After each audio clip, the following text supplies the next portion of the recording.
tashar duniyar Kano ke gabatar muku da wani shiri mai dogon zango.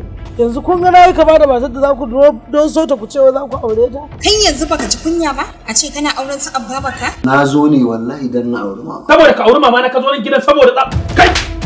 A ce kowa na kallon ki a garin nan. Kin aure wani yaro kankane. Ya bar gidan nan ko kuma wallahi zan sheme shi a gida. Kar ka ja min asara ta shi. Inna lillahi wa inna ilaihi raji'un. Wannan irin abu ne wata ta rinka dauka abu a gabana tana sa maka a baki. Wannan ce wata mata ta ce fa. Za ki hana mu ci abarcin mu ni da mijina. Bai kamata aiki abinda zaki tozartar da su. Garin ma wannan annamimiyar na je na samu mijina raina duk bai gani. Dan Hajiya. Wannan shiri zai dinga zuwa muku a tashar YouTube mai suna Duniyar Kano duk ranar Litinin da misalin karfe 8:30.